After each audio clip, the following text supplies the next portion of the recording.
नमस्कार दोस्तों, हर्षित द्विवेदी एजुकेशन में आपका स्वागत है। मेरा नाम है विनीत सागर। वन लाइनर्स फॉर एग्जाम्स 22 जुलाई 2022। आज के इंपॉर्टेंट वन लाइनर्स कौन कौन सा है चेक करते हैं। सबसे पहला जयंत कुमार बांतिया कमीशन। देखिए न्यूज़ हर्षित सर ने डेली न्यूज़ एनालिसिस में कवर किया था इन डिटेल में, तो मैं आपको जो मेजर पॉइंट्स है वो बता देता हूँ। और एक बार देखिए, supreme court recently Banthia commission report को एक्सेप्ट किया है।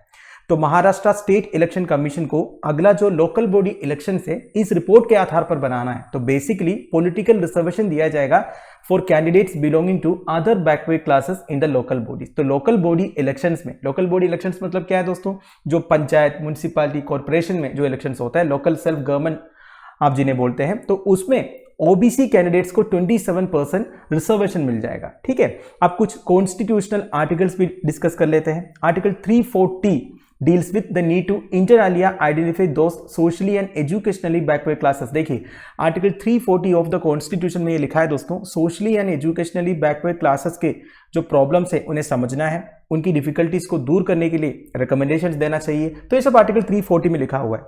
वैसे 102 कॉन्स्टिट्यूशन अमेंडमेंट एक्ट ने आर्टिकल 338B एंड 342 ये इंसर्ट किया था कॉन्स्टिट्यूशन में। ठीक है, वैसे आर्टिकल 338B क्या बोलता है? It provides authority to NCBC. NCBC क्या है? National commission for backward classes. तो बेसिकली देखिए दोस्तों, socially and educationally backward classes के कंप्लेंट्स को एग्जामिन करना, उनके लिए वेलफेयर मेसेज अडोप्ट करना, ये सब की अथॉरिटी एनसीबीसी को दिया हुआ है आर्टिकल 338B के द्वारा। वैसे article 338B 102 constitution amendment act से इंसर्ट किया था, ध्यान दीजिएगा।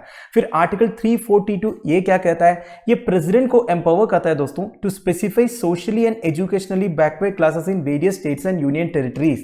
ठीक है, हर स्टेट एंड यूनियन टेरिटरी में जो socially and educationally backward classes कौन कौन सा है वो स्पेसिफाई करने का पावर प्रेसिडेंट को देता है आर्टिकल 342 ये। हाउएवर ये law enacted by parliament will be required if list of backward classes is to be amended. देखिए एक एक स्टेट एंड यूनियन टेरिटरीज में कौन कौन बैकवर्ड क्लासेस है ये एक लिस्ट में इंक्लूड होता है। तो ये लिस्ट में अगर अमेंडमेंट करना है तो पार्लियामेंट एक लॉ पास करना पड़ेगा। ठीक है, तो ये सब इंपॉर्टेंट आर्टिकल्स है socially and educationally backward classes के रिगार्डिंग, ये सब ध्यान दीजिएगा। वैसे बांतिया कमीशन का पूरा नाम है जयंत कुमार बांतिया कमीशन, ध्यान दीजिए। अगला है Draupadi Murmu elected India first tribal president. ये न्यूज अब तक आप सबको पता चल गया होगा। नेशनल डेमोक्रेटिक अलायंस का presidential candidate Draupadi Murmu history script किया है। She is the first tribal leader to be elected as the president of India. So Draupadi Murmu has become the 15th president of India. President of India highest formal authority है, top constitutional post है, head of the state है, supreme commander of the Indian armed forces है। And she contested against Yashwant Sinha जो in opposition nominee. तो opposition का nominee थे यशवंत सिन्हा साहब, former finance minister थे under prime minister Chandrashekhar and retired IAS officer भी है। And Droupadi Murmu is a tribal leader, belongs to Santal tribe from Rairangpur in the Mayurbhanj district in Odisha. तो ओडिशा से बिलोंग करती है द्रौपदी मुर्मू, एक ट्राइबल लीडर थी, टीचर थी, सांतल ट्राइब से बिलोंग करती है। Now she saved after 9th governor of Jharkhand from 2015 to 2021। देखिए झारखंड का लॉन्गेस्ट सर्विंग गवर्नर है द्रौपदी मुर्मू। ठीक है, नाउ सांतल ट्राइब के बारे में, third largest scheduled tribe community India में after Gonds and Bhils. Santal tribe की जो पॉपुलेशन है ओडिशा, झारखंड एंड वेस्ट बंगाल में डिस्ट्रीब्यूटेड है। Santals are also credited for taking on the force of East India Company through the Santal Hul of 1855-1856। देखिए 1855-56 में सांतल हुल हुआ था। ठीक है, इसमें सांतल ट्राइब के लोग ईस्ट इंडिया कंपनी के अगेंस्ट फाइट किए थे, ये भी आप ध्यान दीजिएगा। अगला है Tamil Nadu Uttar Pradesh top in smart city fund utilisation. सबसे पहले स्मार्ट सिटी मिशन क्या है दोस्तों? स्मार्ट सिटी मिशन एक सेंट्रली स्पॉन्सर्ड स्कीम है। क्या होता है सेंट्रली स्पॉन्सर्ड स्कीम? स्कीम रहेगा सेंटर का, पर उसे इंप्लीमेंट करना है स्टेट गवर्नमेंट्स को। फंड शेयरिंग भी रेशियो बेसिस पे होता है। ठीक है, सेंटर की तरफ से करीब 50-60% का कंट्रीब्यूशन होगा, बाकी जो है वो स्टेट को लेना है। अब स्टेट्स को कितना परसेंटेज लेना है वो डिपेंड करेगा स्टेट्स का फाइनेंशियल कंडीशन के ऊपर। जैसे कि कोई जनरल स्टेट्स है तो उन्हें कम मिलेगा, अगर बैकवर्ड स्टेट्स है या फिर हिली स्टेट्स है उन्हें ज्यादा पैसा मिलेगा सेंटर की तरफ से। ठीक है, और एक होता है सेंट्रल सेक्टर स्कीम। वो क्या होता है? वो 100% सेंटर का स्कीम रहेगा और वो इंप्लीमेंट भी करेगा सेंट्रल गवर्नमेंट। जैसे कि नेशनल गंगा मिशन है, वो तो सेंट्रल सेक्टर स्कीम है, 100% सेंटर की तरफ से फंडिंग आता है। ठीक है, नाउ स्मार्ट सिटी मिशन एक सेंट्रली स्पॉन्सर्ड स्कीम है and central government financial support देता है सिटीज को। बेसिकली सिटीज को स्मार्ट सिटी करके कन्वर्ट करने के लिए central government 48,000 crore over 5 years देता है दोस्तों। ऑन एन एवरेज 100 करोड़ पर सिटी पर ईयर, तो हर साल एक सिटी को 100 करोड़ मिल जाएगा स्मार्ट सिटी बनाने के लिए। ठीक है, नाउ स्मार्ट सिटी का मतलब क्या होता है? It is a city equipped with basic infrastructure to give a decent quality of life. तो बेसिकली सिटीज का बेसिक इंफ्रास्ट्रक्चर इंप्रूव करने का एक मिशन है दोस्तों। ऐसा सिटीज को स्मार्ट सिटी बोलते हैं। इसमें क्वालिटी ऑफ लाइफ इंप्रूव होगा, clean and sustainable environment provide करेंगे। ठीक है, और इसके लिए सम स्मार्ट सॉल्यूशंस यूज करेंगे, बेसिकली लेटेस्ट टेक्नोलॉजीज का इस्तेमाल करेंगे। तो ऐसे जो सिटीज है जिसमें basic infrastructure, decent quality of life, clean and sustainable environment है, उन्हें आप स्मार्ट सिटी बोल सकते हो। ठीक है, तो देखिए स्मार्ट सिटी मिशन के अंडर सबसे ज्यादा फंड्स को यूटिलाइज किया है तमिलनाडु। देखिए गवर्नमेंट फंड तो देते हैं पर स्टेट्स को वो प्रॉपर तरीके से यूटिलाइज भी करना है। कुछ स्टेट्स क्या है, कुछ करते नहीं है, कुछ ब्यूरोक्रेटिक इश्यूज की वजह से वो काम करते नहीं है, पर तमिलनाडु ऐसा नहीं है। तमिलनाडु उन फंड्स को प्रॉपर तरीके से यूटिलाइज किया है, तो वो टॉप किया है। तमिलनाडु टोटल 3,932 करोड़ रुपीस खर्च किया है दोस्तों, उन्हें 4,333 करोड़ रुपीस मिला था। उत्तर प्रदेश सेकंड पोजीशन में, उन्होंने 2,699 करोड़ रुपीस खर्च किया है दोस्तों, उन्हें 3,142 करोड़ मिला था। ठीक है, नाउ वैसे central government smart cities mission launch किए थे 25 जून 2015 को। अगला है वर्ल्ड ब्रेन डे। हर साल जुलाई 22 को सेलिब्रेट करता है world brain day to raise awareness and promoting advocacy related to brain health. तो ब्रेन हेल्थ से रिगार्डिंग अवेयरनेस फैलाना, एडवोकेसी को प्रमोट करना, ये सब वर्ल्ड ब्रेन डे का ऑब्जेक्टिव है। इस साल का थीम है स्टॉप मल्टीपल स्क्लेरोसिस। अब ये मल्टीपल स्क्लेरोसिस मतलब क्या होता है? देखिए, it is a potentially disabling disease of the brain and spinal cord. तो basically brain and central nervous system को अफेक्ट करने वाला एक पोटेंशियली डिसेबलिंग डिजीज है मल्टीपल स्क्लेरोसिस। इसमें क्या होता है ना दोस्तों, हमारे जो नर्व फाइबर्स है, नर्व फाइबर्स में एक प्रोटेक्टिव शील्ड रहता है, माइलिन का एक प्रोटेक्टिव कवरिंग रहता है, उसको हमारा इम्यून सिस्टम अटैक करता है। इससे क्या होगा, हमें कम्युनिकेशन प्रॉब्लम्स होगा, ब्रेन एंड बॉडी के बीच में जो कम्युनिकेशन होता है वो ठीक से नहीं हो पाएगा, इसे मल्टीपल स्क्लेरोसिस बोलते हैं। ठीक है, so this year world federation of neurology and MS international federation are at the forefront. तो ये दो ऑर्गेनाइजेशन है दोस्तों जो वर्ल्ड ब्रेन डे को ऑर्गेनाइज करता है। And according to figures put out by world federation of neurology, over 2.8 million people belonging to all ages are living with multiple sclerosis. This is a very important point. देखिए world federation of neurology के हिसाब से दुनिया में हर as में 2.8 million people suffer करता है multiple sclerosis से। वैसे वर्ल्ड फेडरेशन ऑफ न्यूरोलॉजी के बारे में कुछ डिटेल्स है, उसका हेडक्वार्टर है ब्रसेल्स, बेल्जियम में, 1957 में फॉर्म हुआ था। फिर न्यूरोलॉजी के बारे में लिखा हुआ है दोस्तों, न्यूरोलॉजी क्या है? Branch of medicine dealing with disorders of nervous system. बस यही समझ लीजिएगा, नर्वस सिस्टम का डिसऑर्डर्स के बारे में स्टडी करने वाला, डील करने वाला एक ब्रांच है न्यूरोलॉजी। अब इसमें ब्रेन आएगा, स्पाइनल कॉर्ड आएगा, पेरिफेरल नर्व्स भी आएगा। अगला है India first passenger drone. India का पहला human carrying platform that is पायलटलेस drone launch हुआ है न्यू दिल्ली में in the presence of prime minister Narendra Modi.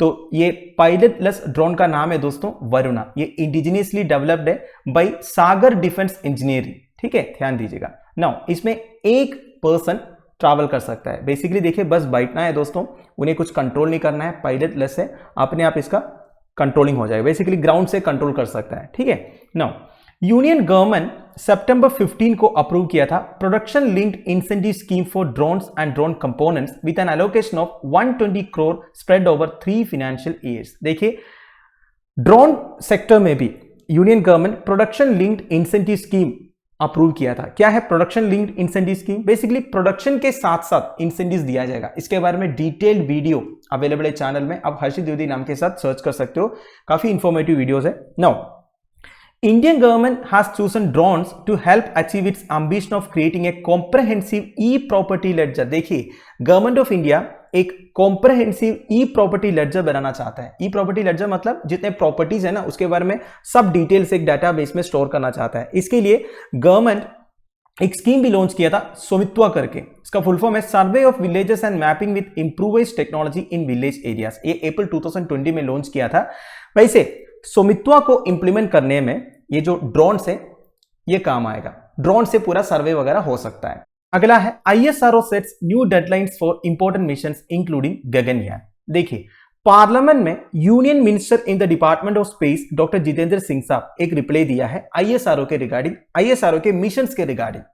तो इसमें कुछ इंपॉर्टेंट पॉइंट्स हैं। उन्होंने बोला है ISRO पहला सोलर मिशन आदित्य और third lunar mission Chandrayaan first quarter of 2023 में लॉन्च करेंगे और उसी साल बेसिकली 2023 में एक्सपोसैट भी लॉन्च करेंगे to study cosmetic x-rays. This is very important. XPoSat किसके लिए? कॉस्मेटिक एक्सरेज के बारे में स्टडी करने के लिए। फिर देखिए 2023 का लाटर पार्ट में गगनयान मिशन भी लॉन्च होगा।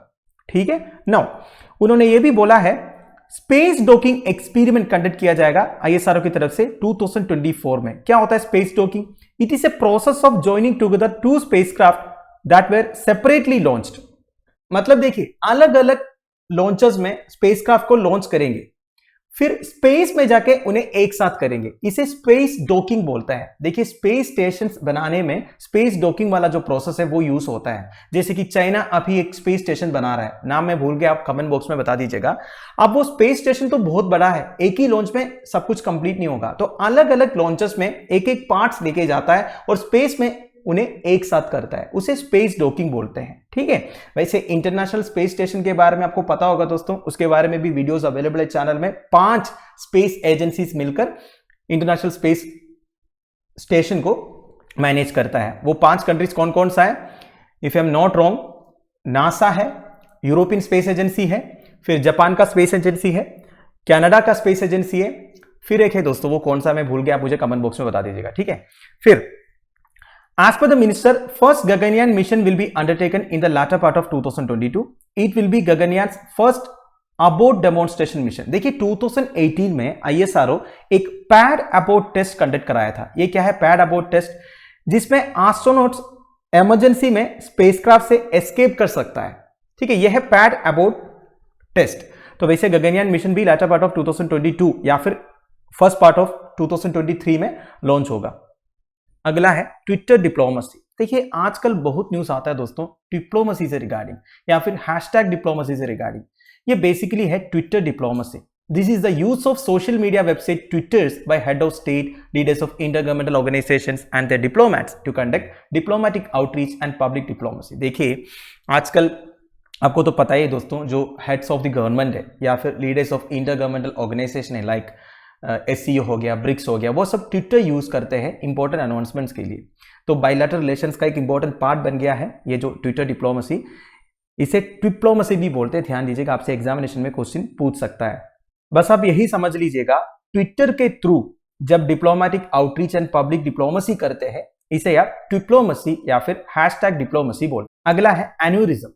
रिसेंटली एक सेलिब्रिटी ने अनाउंस किया था वो एन्यूरिज्म से सफर करती है करके। तो ये एन्यूरिज्म क्या है बेसिक समझ लेते हैं। इसे एन्यूरिज्मल डायलाटेशन भी बोलते हैं। ये ballooning and weekend area in an artery है। देखिए नॉर्मल केसेस में ये एन्यूरिज्म अफेक्ट करता है अओर्टा, ब्रेन को। ब्रेन का एक पार्ट है अओर्टा, ये बात आपको पता होगा। नहीं तो बैक ऑफ द नी में या फिर इंटेस्टाइन में या फिर स्प्लीन में भी ये अफेक्ट करते हैं। देखिए ये ruptured aneurysm can result in an internal bleeding and stroke. देखिए एन्यूरिज्म से इंटरनल ब्लीडिंग हो सकता है, स्ट्रोक भी हो सकता है, इससे डेथ भी हो सकता है। पर जब तक ये होगा ना तब तक सिम्टम्स नहीं होता, इसलिए पता नहीं चलेगा। Treatment varies from watchful waiting to emergency surgery. Emergency surgery से भी ये ट्रीट किया जा सकता है। ठीक है, तो बस यही समझ लीजिएगा ये जो एन्यूरिज्म है आर्टरी का स्वेलिंग या फिर एक वीकेंड एरिया है। Final news, Namibia memorandum of understanding signed, first batch of cheetahs to arrive before Independence Day. देखिए African countries such as Namibia, South Africa, इधर से हम 50 चीतास को ट्रांसलोकेट करेंगे। इसके रिगार्डिंग न्यूज हमने ऑलरेडी डिस्कस किया है। वैसे हर्षित द्विवेदी नाम के साथ आप चीता ट्रांसलोकेशन सर्च कीजिए, आपको डिटेल वीडियो मिल जाएगा। वैसे चीतास इंडिया में बहुत पहले थे, एक्सटिंक्ट हो चुका है हंटिंग की वजह से। ठीक है, तो अब हम चीतास को ट्रांसलोकेट करेंगे और कहां पे करेंगे? मध्य प्रदेश का कुनो नेशनल पार्क में। तो फर्स्ट बैच ऑफ 8 चीतास अब आने वाला है दोस्तों इंडिपेंडेंस डे से पहले। इसमें 4 मेल होगा और 4 फीमेल रहेंगे।